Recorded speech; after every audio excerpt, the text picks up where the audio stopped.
কত করে বিক্রি করছেন? আমি তো একটাও খাইনি। বন্ধুরা, সবাইকে স্বাগত জানাচ্ছি লালন সাইজির সেই মাজার থেকে, সেউরিয়া থেকে। আপনারা জানেন যে হিন্দু ধর্ম একটি অহিংস ধর্ম। সেই অহিংস ধর্মের মানুষ হয়ে অনেক হিন্দু আছে না যে ডাকাতি করে, কামড় দিয়েছে। একটা অহিংস ধর্মের মানুষে সে হয়ে গেল কি ডাকাত। তারপর অনেক মুসলমান আছে না ডাকাতি করে, অপকর্ম করে, ঝিনেদাই তিতাস মস্তান মুসলমান, অমুক মস্তান মুসলমান আছে না।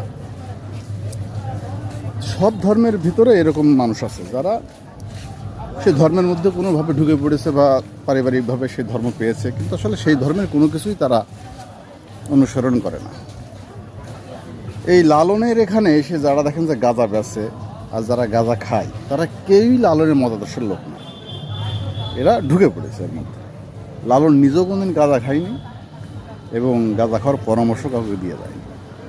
ওই যেভাবে তিতাস মুসলমান পুরনো যারা, তারা তো চেনবেন, যেন বিশাল মস্তান ছিল, তিতাস ক্যাডাস ছিল, রাইতে বাহিনী মুসলমান ছিল। অনেক হিন্দু আছে ডাকাতি করে, অহিংস ধর্মের মানুষ। তেমনি লালনের যে শান্তির যে মতবাদ, এই মতবাদের ভিতরে অনেক গাঁজাখোর ঢুকে গিয়েছে। এখন ঠেকাবে কে ঠেকাবে? এগুলো কে বন্ধ করবে?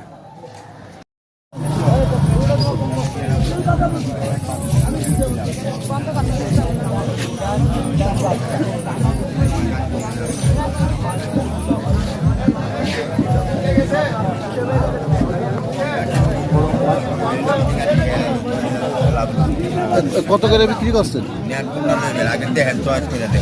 আমি তো একটাও খাইনি, করলে ভালো হবে না।